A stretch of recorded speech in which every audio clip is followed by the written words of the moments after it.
Black Lives Matter has nothing to do with black people necessarily.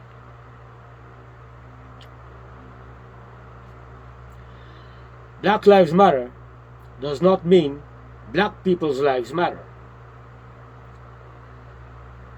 Black Lives Matter means exactly that. It means lives that are black matter.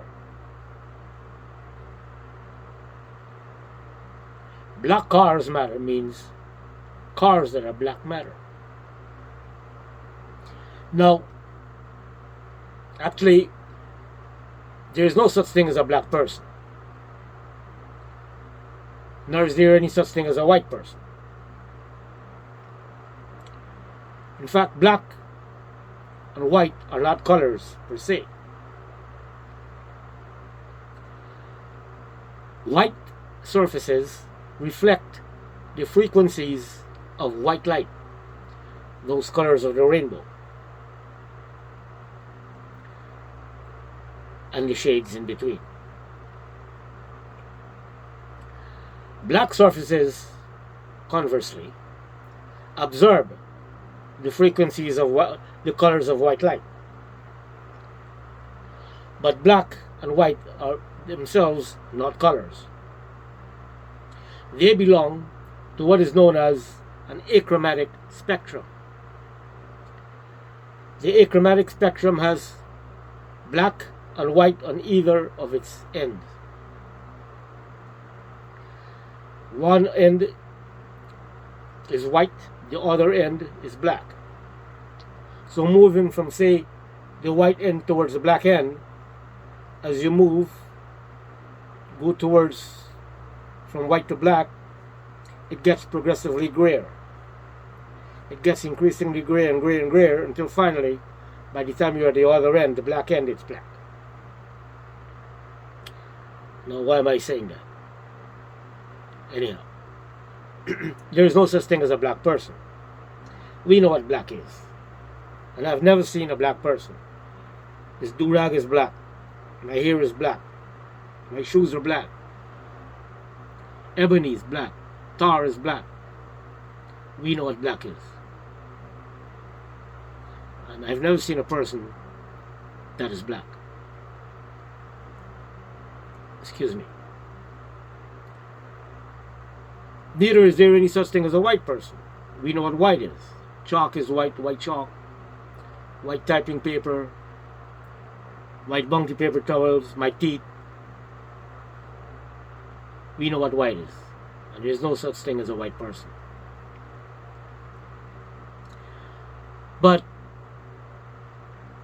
people of European descent or ancestry, the descendants of Europeans, refer to themselves as white people. Everybody else refer to them as white people. And they don't seem to mind. So I guess the description is stuck. It's stuck on white. So they're white people. Same thing with the black, in a way. The descendants of the sub-Saharan Africans call themselves black. Everybody else calls them black. They don't seem to take umbrage over that. And, well, the description is stuck to them too. But is there such thing as a black life? Is there any such thing as a black life?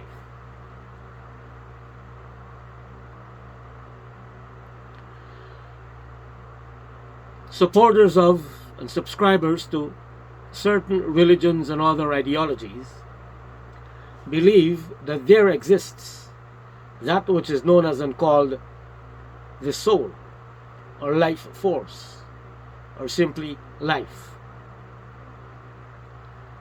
And it is ecumenically putative, where it may apply, that this life is an abstract entity, the absence or presence of which determines whether or not something is dead or alive.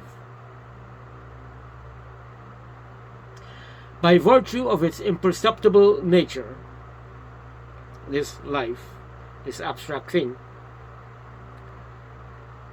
it is incapable of acquiring or assuming a form or appearance of any sort, and hence it may neither be black nor white.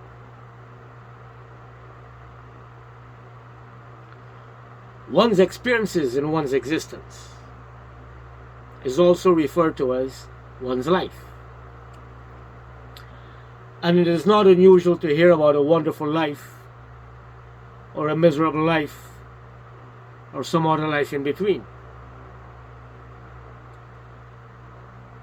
Now, in poetry, creative language, interpretive language, and other figurative language,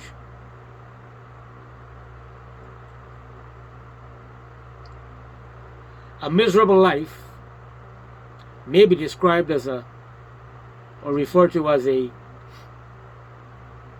ominous life, a portentous life, a dark life, gloomy life, unwanted life, repulsive life, or a black life.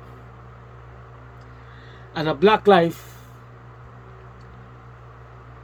may only matter to one who wishes to avoid having such a life. Black lives only matter to those who wish to avoid having them. Other than that, black lives, lives that are black, don't matter. Black people's lives matter. The lives of our black brothers and sisters matter, of course. But lives that are black and dark and gloomy and ominous and pretentious and unwanted and undesirable and repulsive do not matter. Contextually, the word matter in the phrase Black Lives Matter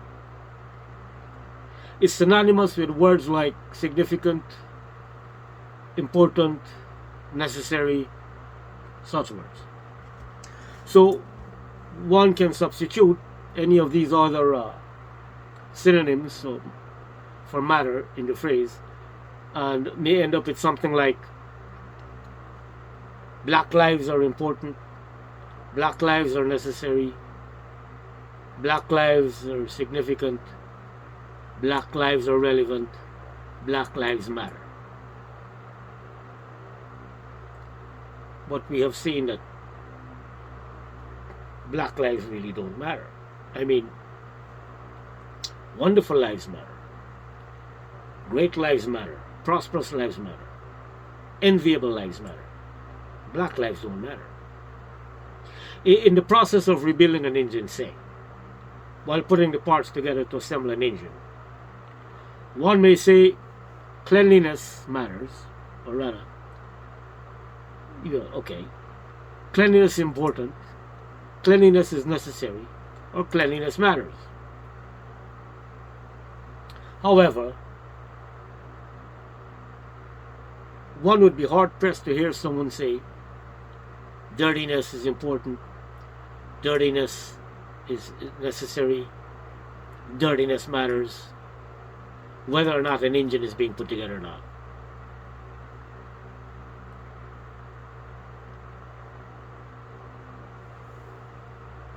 In other words, Black Lives Matter is an absurdity when used with the intention that it's used. I'm thinking that the intention is it's used to say that black people's lives matter. So when used for that purpose, it is absurd. It is ridiculous, it is ludicrous, it's preposterous, it's stupid. And to think that billions of people at this juncture, or at least millions, are shouting that phrase at the top of their lungs, it's kind of difficult to do. These people on the bandwagon are shouting Black Lives Matter in an effort to galvanize others who may be indifferent, I guess oblivious, or even insensitive to the plight of our black brothers and sisters, such that they, the oblivious people, would do things to towards the prosperity and security of the black communities everywhere. So here we are having people shouting this ridiculous phrase in their advocation for the amelioration of the black situation and condition. No wonder it has failed, and it has failed greatly or miserably, depending on your perspective. Notwithstanding millions upon millions of dollars were poured into its coffers, the movement,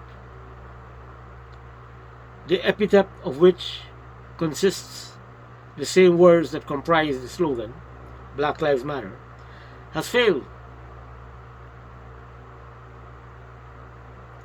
And now the leaders and founders of the movement, Black Lives Matter, are filing for bankruptcy. Not before, however, they had elevated themselves, financially and otherwise, with mansions and stuff, tremendously.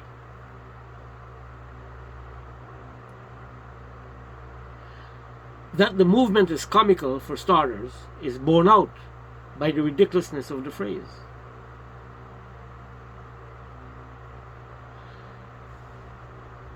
The nonchalance and cavalier attitude and manner in which the movement was designed is evinced by the preposterousness of the phrase. No thought, no serious thought has been placed into the formulation or the creation of the movement, nor of the phrase, its accompanying phrase, slogan.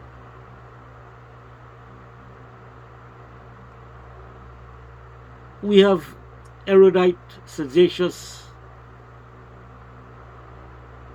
people in academia and else, intellectuals and other scholars all over the place in the House of Representatives, in the Senate, in the media, most if not all of whom were conferred with degrees in law, history, journalism, economics, political science, social studies, which is a euphemism for socialism, which itself is a euphemism for communism, which means enslavement by the state, and all the concentrations.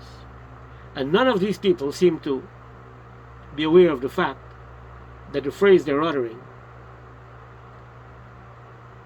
is an absurdity. But then who is surprised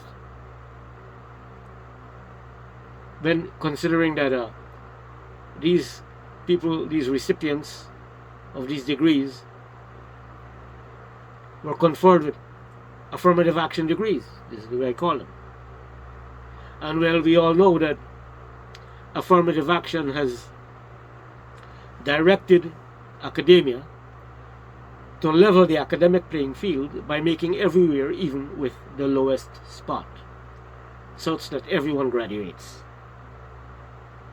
whether or not they completed their respective programs, the respective syllabi in their entirety. So these people are conferred with degrees, useless degrees, without being thoroughly schooled in their respective programs, respective concentrations. And so they're ill-equipped, they're inadequately prepared for the stiff, fierce competition in the job market after leaving college. They're basically unemployable. And now they're back in their parents' basements with huge college debts, with the only recourse being socialism. Our graduates, ostensible graduates, are utterly worthless and unemployable, useless people. And we now have to outsource the jobs and import the brains. all because everyone needs to graduate. So, in fact, it has come to me from the grapevine that some guy in his application, I think to Stanford University, all he did, or one of the things he did, and the thing that actually got him admitted, that brought about the consideration for his admission, was his having written Black Lives Matter 100 times on a sheet of paper. This is entering an entrance for a university. Black Lives Matter, which does not mean black people's lives matter.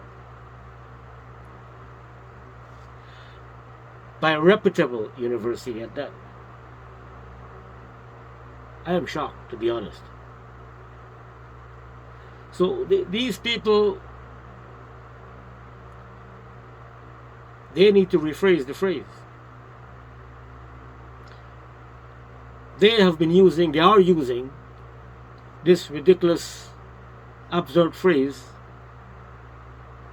exclusively with reference to black people, as if only black people can have black lives. When in fact anyone can have a black life. A white person can have a black life.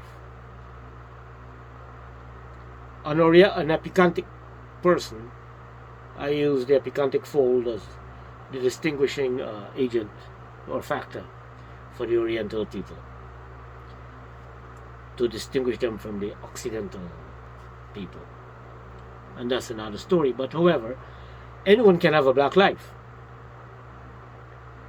But the way things are, they have dedicated the ridiculous phrase to black people. They have made it unique to them, specific, peculiar to black people. And that is very, very insulting. So we need to stop that. We need a phrase that actually means a slogan. And if they want to use the same slogan for the epithet of the movement, if they wish to resurrect Black Lives Matter, they need to be serious about it this time around. Whatever they say, it must mean black people's lives matter. And Black Lives Matter doesn't cut it. Look, our respectability is measured against how we respect others, how much respect we give to others. And so it is important for our own sakes to respect, especially our black brothers and sisters. In fact, we need to respect even our enemies. Sure, you can hate your enemy, you can even want to kill him or her, but you need to respect him or her, or it. And so let us show some respect to our black brothers and sisters. And let us address them properly.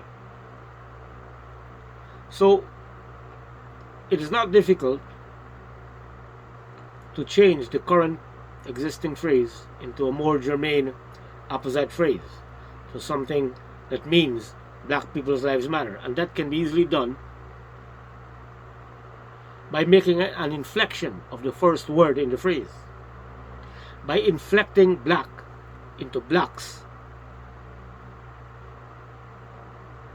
such that it's now spelled BLACKS apostrophe, so that the phrase now reads Blacks Lives Matter. We shall have acquired a germane phrase, a phrase that actually means black people's lives matter. Now it could be any phrase, it could be anything, it doesn't have to be the one I suggest. But since my suggested phrase isn't so far removed, phonetically and otherwise, from the ridiculous existing phrase, it shouldn't be much of a burden, it shouldn't require much effort for people to move from the ridiculous phrase into the more germane opposite phrase. So rather than saying Black Lives Matter, we can now say Blacks Lives Matter. Well, it's not much difficult. It's not much different. Not so far from the original one. And then it necessarily means black people's lives matter. All poetry, figurative language, creative language aside, Blacks Lives Matter means black people's lives matter. BLACKS apostrophe lives matter, period. And that's the whole reason for this video, which is now a little over time. So finally, before I go, we need to discard the current existing phrase, the current phrase which is Black Lives Matter, and replace it, abandon it in favor of Blacks Lives Matter. BLACKS apostrophe lives matter, period. Thank you.